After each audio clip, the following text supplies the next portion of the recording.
Hello and welcome on Thomas Geiger Car, today with the new BMW X7. It has taken a while to understand that there are still countries where big is beautiful. While the Europeans are looking into smaller and really small SUVs, the Americans and especially the Chinese like their cars huge. And this is the answer to it. Mercedes has the GLS, Cadillac the Escalade, there is the famous Range Rover, and now BMW has the X7.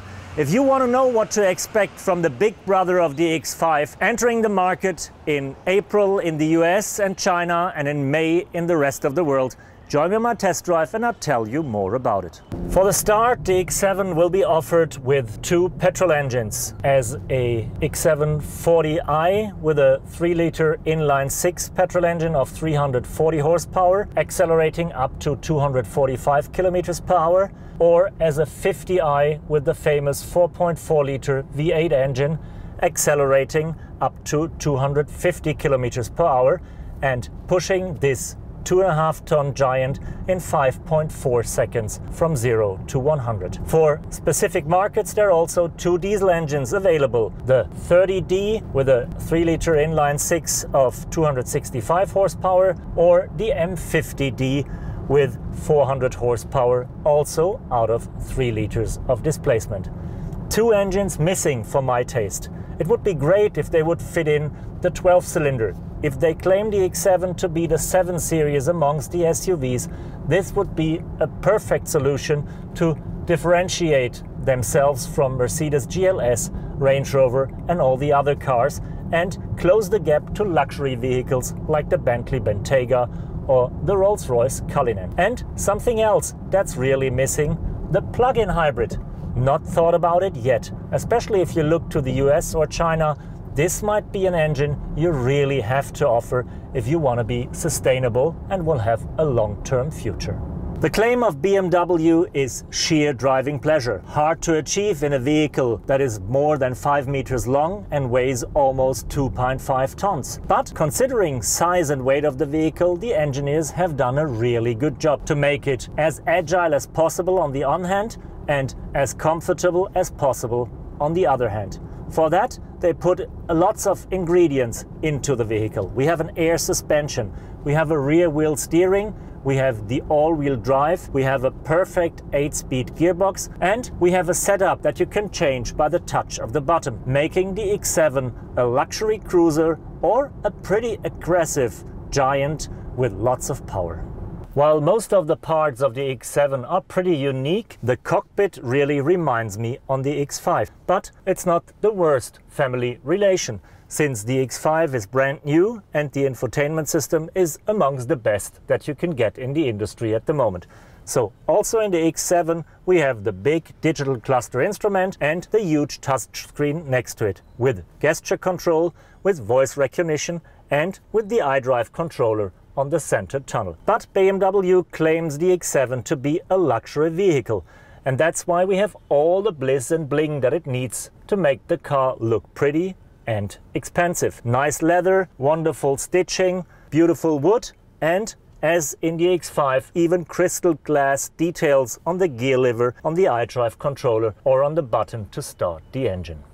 The X7 might use the architecture and the platform of the X5, but there is no body part in common. Totally new design to give the car a more upright, upscale, luxurious look. We have that big kidney grille to show this car has status. This is a real big, powerful and wealthy car.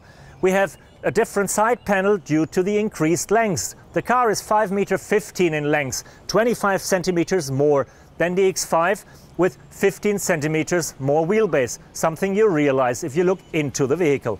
The roofline is higher, the door is huge to get you an easy going in and out, and the back is also more upright, also done to give the car more status and more space. Usually the third row in an SUV is only for small children. BMW claims it to be suitable for adults as well. And to prove that, we'll just try if I'll fit into with my almost 1.90 meters.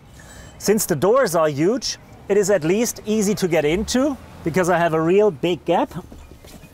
Once I find my space, I just wait until the seat comes back, everything electrically powered, so no hard work. And just let's wait and see how much room we really have. Headroom is pretty good. I can see pretty well through the big windows in the third row, and I realize knee room isn't that bad at all. I don't want to go from Beijing to Shanghai in a vehicle like that on the third seat, but for an hour or two, it is really comfortable. And it's not only the space that makes the difference. No, BMW has really cared for the passengers in the third row. They have their own air condition and can set their own temperature. They have their own cup holders. There's even a charger for your smartphone in the third row as well. The second row definitely offers the best seats in the house, especially if you order these executive seats instead of the standard rear bench. Then you got the most legroom in this vehicle, you got lots of headroom, and you got really a comfortable seat that you can easily adjust. You have even a comfort cushion. Nevertheless, there would be something to improve. You can get the lounge chairs that you know from the long wheelbase 7 Series that gets you into a business class flight atmosphere. Not only the seats are really comfortable, there's lots of effort gone into making the drive a relaxed one and an enjoyable one. So you finally have proper touch screens for the infotainment system. You got seat heating, you got your own air condition, you got lots of power. So it won't get boring if you drive here for a longer time. The X7 is not only a premium space shuttle for up to 7 passengers. No, it's also a perfect cargo van.